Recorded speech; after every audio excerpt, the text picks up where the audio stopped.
Hi cuties and welcome back to my channel. Today we are doing another story time from my greater story of events that unfolded between July to November of 2023. Today I will be talking about what happened after the 1,000-hour stream that failed. In this part I will be discussing the people who I knew before I went to TwitchCon and my relation to them. And if you're curious or don't want to wait for me to keep releasing all these parts, there is a doc down below that is a 40-page document talking all about every single part that I am discussing in all of these videos, but just in a more condensed version with a little bit, a lot less details. If you want to, check it out. However, I'm going to stop yapping and get on with the story. So after Malik's brother said to Alex that I had reached out to my ex and was very angry with him and was saying, like, is this what you wanted to happen? Like, you went to the most misogynistic person possible. Like, that's why I was having such a hard time getting rid of this guy, and that's why I was so angry. My ex really had no idea anything about Malik's community or Alex's community. He wasn't as ingrained in Malik's community as I was, so he had no idea. And when he found out that that's how they were talking about me, he got really upset. And that was the last time my ex and I spoke for a very long time. After everything happened, I ended up changing my name to Yoiktis. And I regretted changing my name pretty much the next day after I woke up after staying up for 24 hours. But unfortunately, I was stuck with the name until the next month, which also meant that was going to be on my TwitchCon name tag. During the entirety of the year 2023, I was very, very active in a lot of different communities. My friend E, my friend D, who are two good friends of mine and they're streamers, and I was very active in Jelly Peanuts community as well. I was also getting very, very involved with Aimbach in a sort of situationship. Aimbach was there for me and had watched the entire situation unfold with my ex on stream and with the 1,000-hour stream fail. He saw it all happen live, and he was really there for me because he explained to me that he had his own experience with doxing and a bad ex. We became more and more flirtatious, but I tried to make it very, very clear that I was not ready to date or be in a committed relationship, as everything that happened with my ex really made me not want to be with anybody, and I just wanted to know what it was like to be single, because I was with my ex from 17 to 23. My entire young adult life was spent with him, and I never really got the chance to learn what's out there and talk to other people. Aimbach and I were at talking stage for about 2.5 months, and usually for me, by 3 months, I'm able to 100% say whether I want to be with someone or I don't. So I tend to wait that amount of time, 3 months. Sprinkle, sprinkle, if anyone knows. I follow that to a T, and I will follow that until the day I die. Not dating someone, but like talking to them flirtatiously or like doing things like online. That's not dating to me, and that does not mean that I'm committed to you or you have to be committed to me. For me, I've never encountered anyone who has ever taken issue with this or has ever assumed otherwise. Pretty much the culture around dating has developed into just a bunch of talking stages until you date, and then that's when you're in a committed relationship, or that was how I perceived relationships, and that was the type of relationship I've been in up until this point. Relationship, situationship, what have you. But I need to make this understood. I tried to make it so clear to Aimbach that I was not ready to date him. At least every month he would ask me to date him, and I would say no every single time. I was at the time talking to multiple guys and did not want to commit to any of them, and I didn't have to. Aimbach was the main person I was talking to, but there was a lot of things about him that made me contemplate very heavily if he would ever be someone who I would genuinely pursue for a committed relationship. We never said I love yous. He would talk about wanting me to be his girlfriend, and I would try to set clear boundaries, letting him know that ever since everything happened, I wasn't ready to be in a committed relationship. Aimbach was a nice guy, and he was also there for me in a lot of ways. I could sit here and tell you every single reason why I didn't like him and I didn't want him, but a lot of those reasons I've already shared publicly in the past, and I will get to that. And it hurt him, and since everything happened, him and I have come to a resolution, and in my opinion, I somewhat got closure from the situation, so I don't feel like he deserves all of that to be aired out. However, my reasons for no longer wanting to talk to him made me slowly back off, and I started to speak to him less and less. Something to remember is he knew I was attracted to Jelly Peanut, and again, this will also be relevant later. Throughout the year, like I said, I had been very active in Jelly's Discord server and Twitch chat. The only reason that I knew exactly who Jelly Peanut was is because one day at the end of 2022 to the beginning of 2023, I can't remember which one it was, I had just been watching Twitch trying to find new streamers to watch because the main streamers that I watched were not live. So I was looking at my following page and all of a sudden I see this new name and they're at the top of my following list with 500 viewers and they're playing Overwatch. Overwatch 2 had just come out and I've been playing Overwatch since it released. I was like, oh, who the heck is this? How am I following them? I pressed their channel and I do a followage, and I had been following this person for 5 years. I was floored. I was like, what the fuck? And when I had done followage and it said 5 years, Jelly was like, oh, what the heck? Like, you were here before Among Us, because he used to play Among Us with people like XQC and someone who he would brag about, some musician, I can't remember. But at the time, I was only really interacting and following streamers who did viewer games or people who I could maybe make friends with, because I was really using Twitch to make friends, not really to be a fan, especially of men. I mainly followed a lot of women at this time, and women who did viewer games. I wasn't really interested in watching anyone who I couldn't interact with directly. And his jokes kind of didn't land with me. I sort of didn't understand. He made a bit niche jokes. I just didn't get it. We were around the same rank, so I thought maybe we could play together one day. So I asked him if he did viewer games, and he said no. So I said, I don't really know who this guy is. I don't get his jokes. And I unfollowed him. So I proceeded to unfollow him. I kept playing Overwatch very often, and one day while I was playing Overwatch, I see that he's in my game. We are on the same team, and it was a lot of fun. We won, and I had even told him, because at the time I was still engaged, I told him that I was engaged and that I only really watched female streamers. I also mentioned to him that I had been following him for 5 years, but unfollowed him because, like I said, I only really watched female streamers. It was a nice interaction, and I ended up refollowing him because he was nice and funny to me. I also proceeded to follow him on Twitter, which led to a follow back from him. After this, I consistently watched him and tried to understand his jokes, and eventually I did, and I started to genuinely find him funny. I became a regular in his community. A lot of the people in Jelly's community knew me and would interact with me often in his Discord and in the Twitch chat. A notable interaction that I had through his Discord was with his mod, Raffo. Raffo DM'd me originally, sending me cat memes. Then he followed me on Twitter and I followed him back. This grew to him calling me pretty and beautiful often in the DMs. At some point, he ended up randomly unfollowing me and removing me from Discord. I got really confused, so I called him out, and then he reached out and apologized. Eventually, he asked me if he could sub to my OF. I said, sure, only if he wanted to, and then he asked for a friends and family discount, and when I said no, he insisted for about 2 more times. Then I finally sent him what he had asked for, and he paid. He asked if it was my boyfriend. I said it was my ex. Then he proceeded to block me on everything. Then one day, again, I called him out, not too sure if it was in DMs or whatever.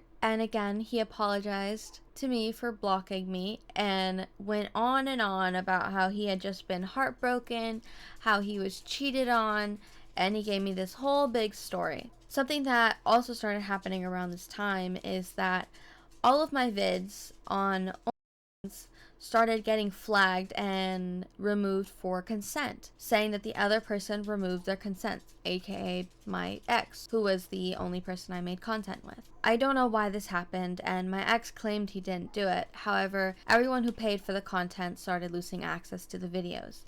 Raffo was one of those people. He started insisting I give him some compensation for the video. However, I tried to reassure him that I would get it back up somehow. He would also let me know about when he was about to go VR fuck girls. It was strange, and it happened frequently. This wasn't the only mod who I had interactions with. Another interaction I had was with this mod named Irish Poppy Chulo. I will be referring to him as Angel. One day, Jelly was making a breakfast burrito on his stream and it looked very dry, so I suggested adding some crema on it. I'm Latina and my mom has been making me breakfast chorizo burritos my entire life. I know what makes a chef's kiss perfect one. So I made that suggestion and Angel tagged me and began a debate and insisted that sour cream was better than crema when I was just simply trying to make a suggestion of what Jelly should have added to his burrito coming from a Latin person. The person who was debating me's name was Irish, so I just assumed that they were white. So it kind of pissed me off that a white man was telling a Latin person which condiment was better on a Latin dish. Again, really had no idea who this person was. So I didn't end up liking this interaction very much. And I had always seen them all in Jelly's Discord server. Angel, Raffo, a few other people who I will mention probably in the next part. I was always really anxious to join their Discord calls as they would sit in a public Discord server. At the time, he was trying to participate in Twitch Rivals, so he was playing a lot of Rust on his Discord server. And I would always see him in there and a bunch of other regulars from the community, but I was always so intimidated to join. I felt like they were so cool and that I wouldn't really fit in. But I was very active in the text chat of Discord and in the Twitch chat. I had a much easier time communicating via messages because I didn't feel like I was so judged. However, 2 times I think I actually mustered up the courage to join the Discord. The first time I joined, somebody had said like, "Oh my god, hi Kino," and I was like, "Oh hi." Then all of a sudden Jelly started clearing his throat like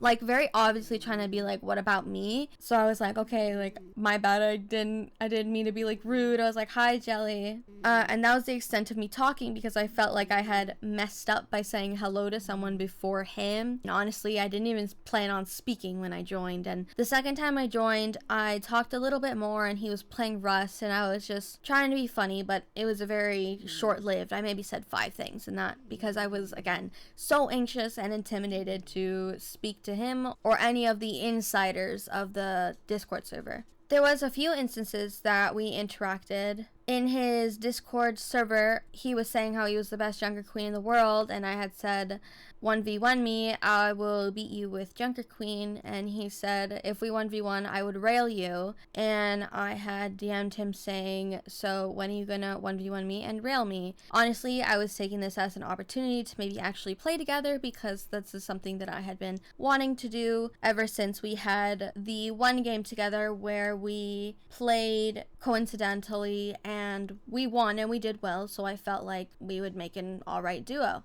In my opinion, it was very obvious he knew who I was, and I had invited him at some point to ride with the Valkyries. Another time I thought that someone was low-key picking apart his masculinity because he was wearing pink, and I feel very strongly about people who associate color with gender and say like, oh, guys can't wear pink. I think that's stupid. I love pink. Pink is for fucking everyone.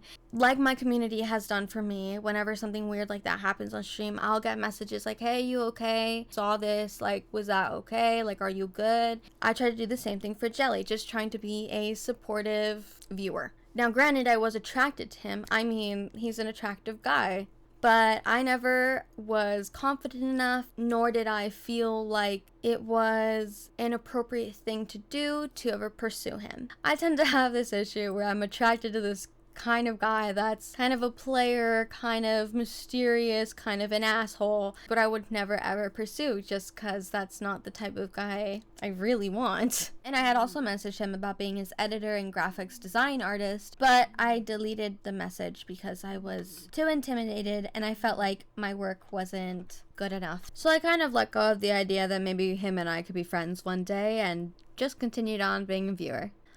Another reason that I just completely gave up and was also very insecure to even speak to him or any of his inner circle of friends was because I thought that I wasn't good enough for any of them or for any of my own streamer friends. Something that truly perpetuated this thought of not being good enough and intimidation that I had towards Jelly was my ex would always tell me that because I did OnlyHands, someone like Jelly would never even consider being friends with me because I was a brand risk, and it was the same for Aimbach, E, D, every single streamer friend I know. He would always tell me how no one will truly ever be my friend because I'll always just be a brand risk girl. And that's something that he would say to me even before the stream happened and all of the threats from me happened. Even before that, this was something he would say to me.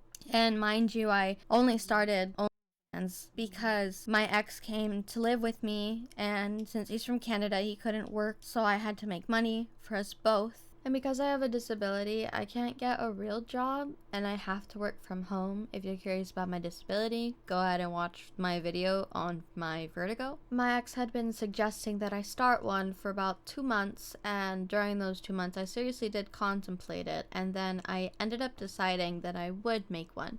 I only did it with my ex, so for him to make fun of me for it was a bit wild, I'd say. I knew I still wanted to go to TwitchCon, and I also knew Jelly was gonna go to TwitchCon, but because I had this inferiority complex, I didn't plan on going to any of his meetups or seeking him out at the con at all. I had made other plans with my friend E, and I was solely relying on that. I was terrified of Alex and Malik's brother finding me and making good on their threat. I didn't want to let what happened stop me from doing something that I had been looking forward to for months. So to ensure that I could remain as safe as possible, I did not tell anyone that I was going. The only people I told was E and a couple other friends when I had asked them if they were going. But other than that, me going was kept very private.